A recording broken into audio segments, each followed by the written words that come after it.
আসসালামু আলাইকুম। বাংলাদেশের স্বনামধন্য এনজিও আশা এনজিওতে সম্পূর্ণ বিনা অভিজ্ঞতায় শুধুমাত্র এইচএসসি পাশে একটি বিশাল নিয়োগ বিজ্ঞপ্তি প্রকাশিত হয়েছে। এখানে বাংলাদেশের সকল জেলার নারী পুরুষ উভয় প্রার্থী আবেদন করতে পারবেন। তো বন্ধুরা, আজকের এই ভিডিওটিতে আমি এই সার্কুলারের সকল বিষয় নিয়ে আলোচনা করতেছি। আপনাদেরকে ভিডিওটি প্রথম থেকে শেষ পর্যন্ত দেখার জন্য অনুরোধ রইল। এবং আপনি যদি আমাদের চ্যানেলে নতুন সদস্য হয়ে থাকেন তাহলে অবশ্যই চ্যানেলটি সাবস্ক্রাইব করে পাশে থাকা বেল আইকনটি অল করে দিন।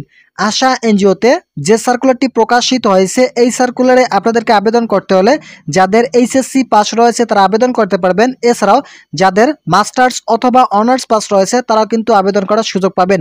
যাদের শুধুমাত্র এইচএসসি পাস রয়েছে তারাও আবেদন করতে পারবেন। সম্পূর্ণ বিনা অভিজ্ঞতায় আবেদন করার সুযোগ রয়েছে। বয়সের ক্ষেত্রে যাদের সর্বনিম্ন বয়স 18 রয়েছে এবং সর্বোচ্চ 30 বছর রয়েছে তারা এই সার্কুলারে আবেদন করতে পারবেন। মূলত 18 থেকে 30 বছর প্রার্থীরাই এই সার্কুলারে আবেদন করতে পারবেন। আপনাদের চাকরি হওয়ার পর যে সকল দায়িত্ব পালন করতে হবে সেগুলো এখানে উল্লেখ করা রয়েছে। যেমন শিক্ষা কেন্দ্র পরিদর্শন করার মাধ্যমে শিক্ষা সেবিকাদের দায়িত্ব সঠিকভাবে পালন করা হচ্ছে কিনা তা তত্ত্বাবধান করতে হবে। শিক্ষা কেন্দ্র পরিচালনার ক্ষেত্রে শিক্ষা সেবিকা নিয়োগ করতে হবে। শিক্ষার্থীদের নিয়মিত উপস্থিতি নিশ্চিতকরণে শিক্ষা সেবিকাকে সহায়তা করতে হবে। শিক্ষা সেবিকাদের মাসিক সমন্বয় সভা, অভিভাবক সমন্বয় সভা, শিক্ষা কেন্দ্রের কমিউনিটি সমন্বয় সভা উপস্থিত থেকে তা পরিচালনার মাধ্যমে ভূমিকা রাখতে হবে। শিক্ষার্থীদের অনুপস্থিতি, লেখাপড়া উন্নতি প্রভৃতি সকল সমস্যার সমাধান এর লক্ষ্যে কাজ করতে হবে। কর্মসূচির প্রসার ও সুষ্ঠুভাবে পরিচালনার লক্ষ্যে গণসংযোগ করতে হবে। স্থানীয় শিক্ষা প্রতিষ্ঠানের সাথে সুসম্পর্ক তৈরি করতে হবে। ব্রাঞ্চের শিক্ষা কর্মসূচি সম্পর্কে প্রতিবেদন প্রস্তুত করতে হবে। এছাড়াও কমিউনিকেশন দক্ষতা ভালো থাকতে হবে। যাদের এনজিও ক্ষেত্রে দক্ষতা রয়েছে তারা আবেদন করতে পারবেন। এছাড়াও যাদের এনজিও ক্ষেত্রে দক্ষতা নেই তারাও কিন্তু আবেদন করতে পারবেন। সবথেকে গুরুত্বপূর্ণ বিষয় হচ্ছে যাদের শিক্ষাগত যোগ্যতায় ট্রেনিং করা রয়েছে তারা কিন্তু আবেদন করলে তাদেরকে অগ্রাধিকার প্রদান করানো হবে। কোম্পানিজ আদার বেনিফিটসগুলো দেওয়া রয়েছে। আপনাদেরকে টিএ প্রদান করানো হবে, মোবাইল বিল, সাপ্তাহিক 2 দিন ছুটি, এছাড়াও ট্যুর ভাতা প্রদান করা হবে। প্রতি বছরে বেতন বৃদ্ধি করা হবে। বছরে 3টি বোনাস প্রদান করা হবে। আপনাদেরকে অফিসের মধ্যে কাজ করতে হবে। এটি যদিও চুক্তিভিত্তিকভাবে আপনাদেরকে নিয়োগটি প্রদান করা হবে, তবে আপনাদের কাজের পারফরমেন্সের উপর নির্ভর করে পরবর্তীতে আপনাদেরকে স্থায়ীকরণ করা হবে।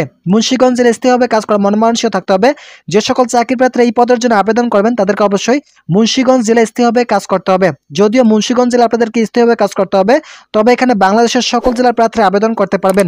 এখানে দেখতে পারতেছেন আশা এডুকেশনে এই সার্কুলারটি প্রকাশিত হয়েছে। এটি কিন্তু আশা এনজিওর অঙ্গ প্রতিষ্ঠান। আশা এনজিওর যে প্রতিষ্ঠানগুলো রয়েছে তাদের মধ্যে এটি একটি আশা এনজিওর অঙ্গ প্রতিষ্ঠান। শিক্ষা সুপারভাইজার পদে জনবল নিয়োগ প্রদান করা হবে। এই সার্কুলার আবেদনের শেষ তারিখ থাকবে 18 ডিসেম্বর 2024 তারিখ পর্যন্ত। শুধুমাত্র ব্রিজ হাউসের মাধ্যমে এই সার্কুলার আবেদন করতে পারবেন। অ্যাপ্লাই নয় ক্লিক করে কিন্তু আপনারা আপনাদের আবেদনটি সম্পূর্ণ করতে পারবেন। শূন্যপদ সংখ্যা 1টি।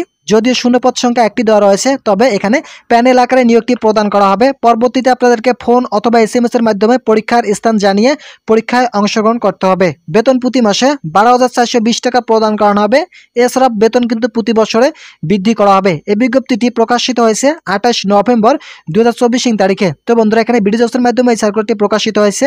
এখন পর্যন্ত যে সকল চাকরি প্রার্থীরা এই সার্কুলার আবেদন করেননি শুধুমাত্র তাদের জন্য আজকের এই ভিডিওটি। যারা এখন পর্যন্ত আবেদন করেননি তারা দ্রুত সময়ের মধ্যে শুধুমাত্র এইচএসসি পাস থাকলেই সম্পূর্ণ বিনা অভিজ্ঞতা এই সার্কুলার আবেদনটি সম্পন্ন করুন। তো বন্ধুরা, আজকের ভিডিওটি এ পর্যন্ত। আশা করি এই ভিডিওটি থেকে অনেক উপকার পেয়েছেন। যদি পেয়ে থাকেন তাহলে অবশ্যই চ্যানেলটি সাবস্ক্রাইব করে পাশে থাকা বেল আইকনটি অল করে দিন।